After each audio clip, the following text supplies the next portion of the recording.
Hello students, I am Ramkumar Maurya. I welcome you in English Hangama channel. Today I am going to discuss the poem Fire and Ice. It is composed by Robert Frost. His full name was Robert Lee Frost. He was an American poet. He was born in 1874 and died in 1963. He was the first poet of America who received 4 Pulitzer Prizes for poetry and was made Poet Laureate of Vermont in 1961. Vermont is a state in USA.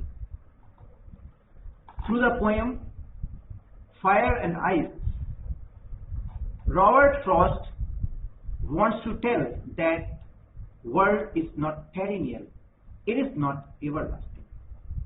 अर्थात संसार चिरस्थायी नहीं है, इसका एक ना एक दिन अंत होगा।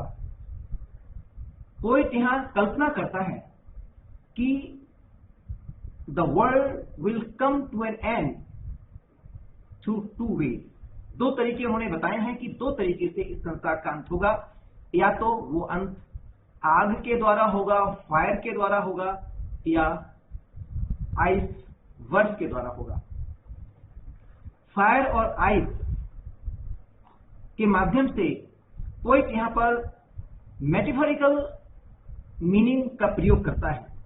2 तरह के मीनिंग्स हैं, literary meaning and metaphorical meaning. Literary meaning का अभिप्राय है शाब्दिक अर्थ से फायर, फायर मीन्स आग, आइस मीन्स वर्ष। परंतु यहां पर लिटरेरी मीनिंग के माध्यम से पोएट मेटाफोरिकल मीनिंग की तरफ जाता है। मेटाफोरिकल मीनिंग से अभिप्राय उस शब्द के पीछे एक और दूसरा अर्थ छिपा होता है, that is known as metaphorical meaning. Fire symbolises desire, लालच, which leads to conflict and violence. At the same time, ice symbolizes hatred, nafrat, dharna, that is indifference and coldness. Now let's begin with the poem. The title of the poem is Fire and Ice. Fire means आग and ice means बर्फ। परंतु Robert Frost इसको metaphorical तरीके से बताने की कोशिश करते हैं और मेटाफोरिकल तरीके से फायर का एक जो डीपर मीनिंग उन्होंने लिया है, that is desire.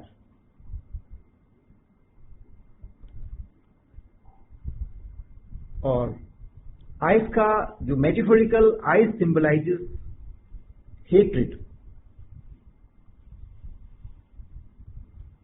With the help of this poem Robert Frost ये बताना चाहते हैं, सिंपल तरीके से देखें कि ये जो पृथ्वी है, this will come to an end in fire and in ice. लेकिन रॉबर्ट फ्रॉस्ट मेटाफोरिकल तरीके से बताने की कोशिश करते हैं कि the earth will be destroyed by desire and hatred. Desire का अभिप्राय है लालच।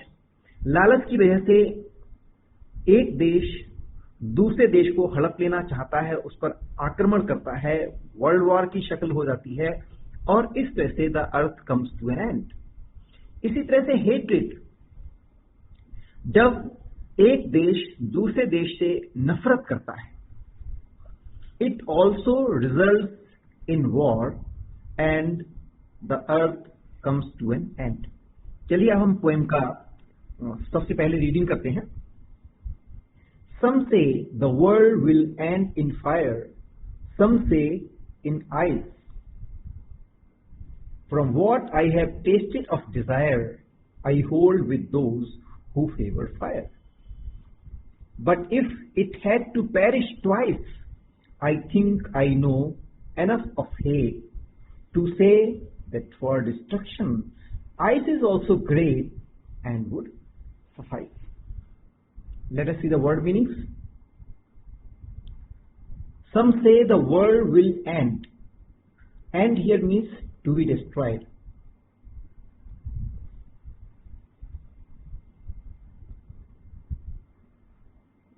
That is die. ये पोएट की ओपिनियन नहीं है। पोएट कहता है, रॉबर्ट फ्रॉस्ट कहते हैं, सम से, कुछ लोगों का मानना है, द वर्ल्ड विल एंड, इस संसार का समापन हो जाएगा, समाप्त हो जाएगा, डाई हो जाएगा, इन फायर, आग की वजह से। कुछ लोग कहते हैं कि ये संसार आग की वजह से नष्ट हो जाएगा। सम से, कुछ लोगों का मानना है, इन आइस, बर्फ की वजह से ये संसार नष्ट हो जाएगा। अब वो इसको मेटाफोरिकल तरीके से कहते हैं कि some of the people they are of the opinion that this world will be destroyed because of desire, लालच, which leads to conflict and violence. And at the same time, Robert Frost says that this world may end because of hatred also. Hatred also leads to war. अब वो आगे कहते हैं, अपनी opinion व्यक्त करते हैं, from what I have tested, लेकिन जो मैंने टेस्ट किया है, जो मेरा अपना पर्सनल अनुभव है, मैं अपने अनुभव के आधार पर कहता हूं, ऑफ डिजायर, लालच, that this world will be destroyed by desire, will be destroyed, I hold with those who favour fire. तो वो कहते हैं कि मेरी अपनी ओपिनियन है that this world will be destroyed while desire, because desire leads to conflict and violence. और आगे कहते हैं, I hold with those who favour fire, who favour fire, कि जो लोग फायर का फेवर करते हैं, जिन लोगों का ये मानना है कि ये संसार आग से नष्ट होगा या डिजायर की वजह से नष्ट होगा, आई होल्ड विद दोज, मैं भी उनका समर्थन करता हूं। Let us see further, but if it had to perish twice, perish once again, die, मरना या टू बी डिस्ट्रॉयड।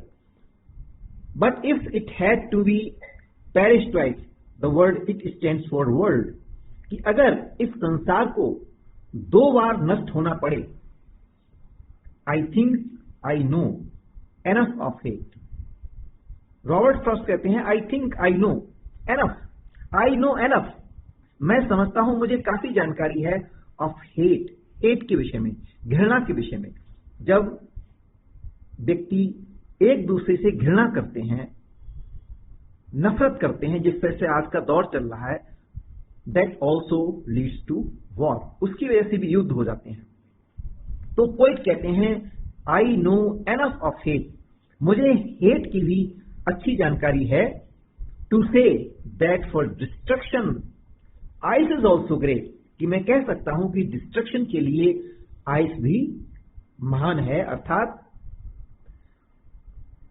हेट्रेड, घृणा की वजह से भी संसार नष्ट हो सकता है, and would suffice, suffice means sufficient और एनफ, दैट आइस और hatred would be sufficient for the destruction of the world. Now let us see the literary devices which are used in this poem. First of all, let us see the rhyming words, कि कौन कौन से words किससे rhyme करते हैं। Fire rhymes with desire and fire, these three words rhyme together, तो इसको हम ए से इंडिकेट करेंगे, ए से इंडिकेट करेंगे और ए से इंडिकेट करेंगे।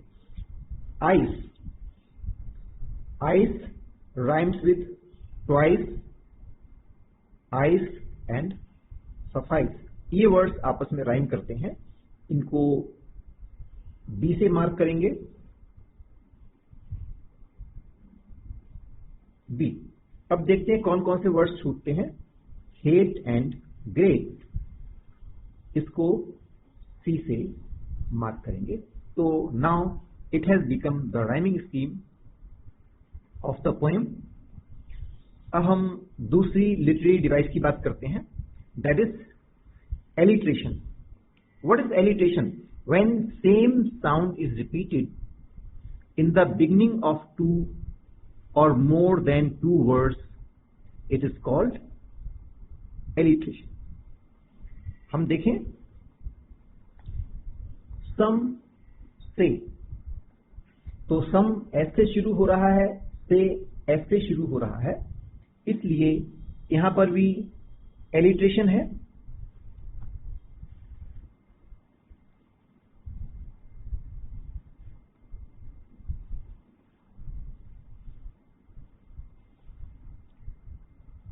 नेक्स्ट लिटरेरी डिवाइस है assonance.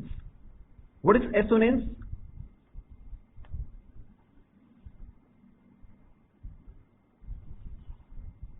Assonance, repetition of vowel sound in nearby words is called assonance। जब बीच में, शब्दों के बीच में vowel sound रिपीट होती है तो उसको assonance कहते हैं।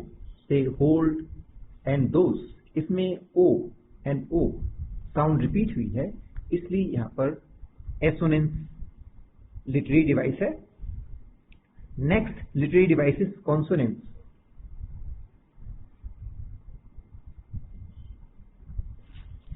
Assonance में vowels are repeated, but in consonance, repetition of consonant sound, जब consonant sound in between words के बीच में repeat होती हैं, that is known as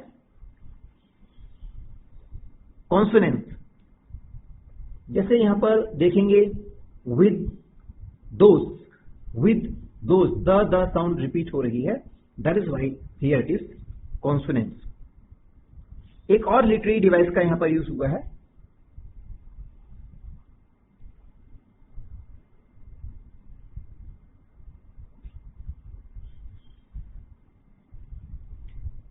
enjambment।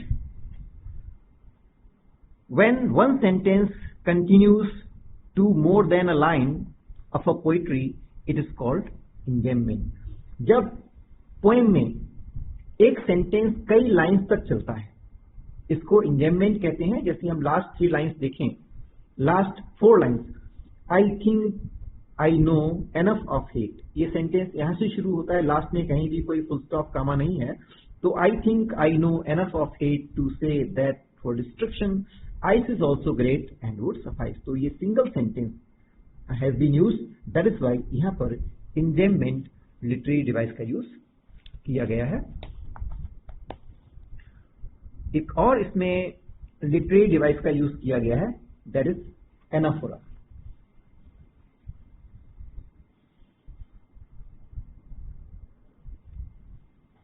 What is anaphora? The repetition of same word in the beginning of 2 consecutive sentences is called anaphora. जब 2 sentences के शुरू में same word repeat होता है, इसको एनाफोरा कहते हैं। तो यहां पर some and some, the same words have been repeated, it is anaphora। यदि ये वीडियो पसंद आया हो तो वीडियो को लाइक अवश्य करें और चैनल को सब्सक्राइब करना ना भूलें, ताकि नए वीडियोस के नोटिफिकेशन आपको मिलते रहें।